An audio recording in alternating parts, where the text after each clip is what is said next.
Tonight's guest is a host of First Things First on Fox Sports 1. He also has his own podcast called What's Right with Nick Wright. Spoiler alert, it's Nick Wright. What's going on, sir? Good to see you, bro. All right. NBA playoffs. Yeah. You got the Bucks repeating. Yeah. All right. Who do you think could get in the way for them? I don't think anybody's getting in the way. I know that's not really answering your question, but I don't think people recognize we have a guy in Giannis who's going to be one of the 9 or 10 greatest players ever at the peak of his powers. So I don't think they will face a Game 6 until the NBA Finals. I think they're going to roll through everybody in the East. All right, so tell me this, though.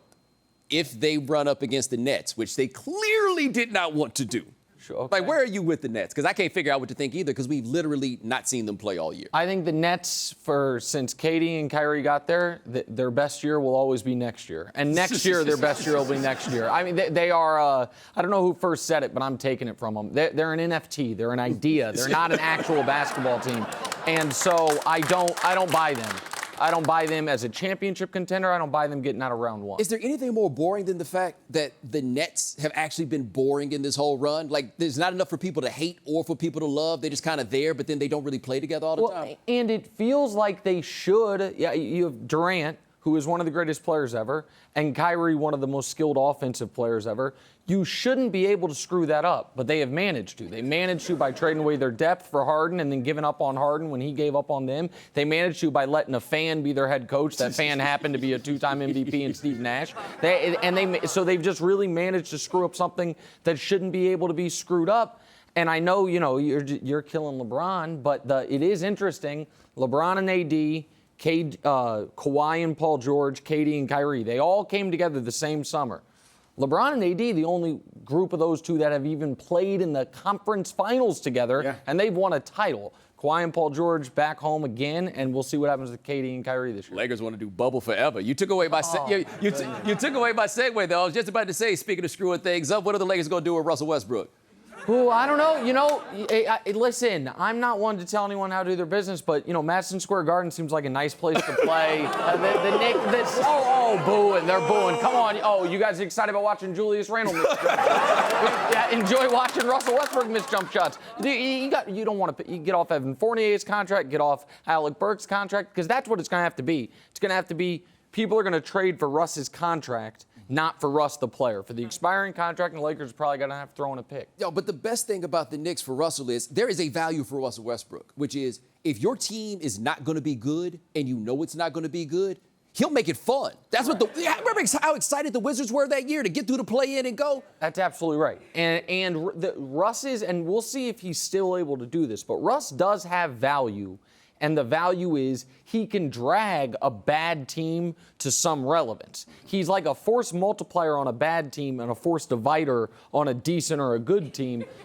And never, listen, if I know anything about the NBA, never underestimate the stupidity of the Sacramento Kings. Like, De'Aaron Fox is sitting out there, and I wouldn't be shocked if all of a sudden that trade happened. All right, so I love to get on you about the way that you hate on my man Jokic, because I just don't understand how you could deny the undeniable. But instead, I will go to somebody that you have a tendency to hate on, and I like to do it with you.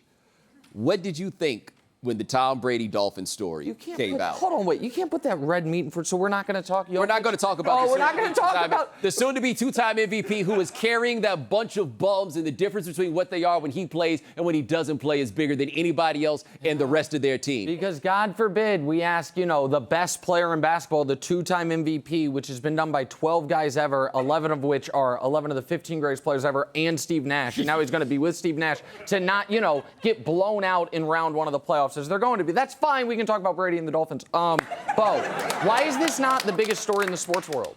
Because now I want to go back and talk to you about the fact. What do you want to do? It's your show. I'm just saying this. Like, it sounds blasphemous, and my cookout invite is in danger, and they would give it to you if you hadn't grown your hair out. But the dude might be the closest thing, honestly, on court to Irv that we have had. No. Yes. Bo. Yes. Bo, here's the thing. I'm serious. I'm saying a guy that size making the passes that he makes, even with the flair on the passes that he makes, I just don't see why you don't get on board with this. I'm on board with him as a top 10 player.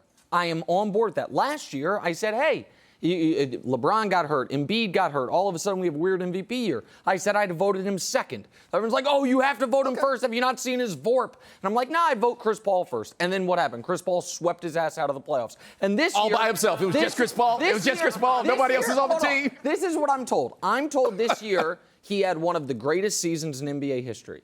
Baseball or basketball is not baseball. You're only batting or fielding, or football. You're only playing one side of the ball. If you are that guy, then why does nobody think that his team can even make the conference finals? Why does nobody believe that they are any threat to do anything? Wow, this sounds like the kind of question somebody would ask Kareem Abdul-Jabbar in 1976. Right, but Kareem had already carried a team to the finals, had already won a championship. With Oscar Robertson! That's an old Oscar Robertson. But it's still an Oscar Robertson. Okay, but I understand. I'm not asking you to win a title. Let me ask you a different question, then we can move on.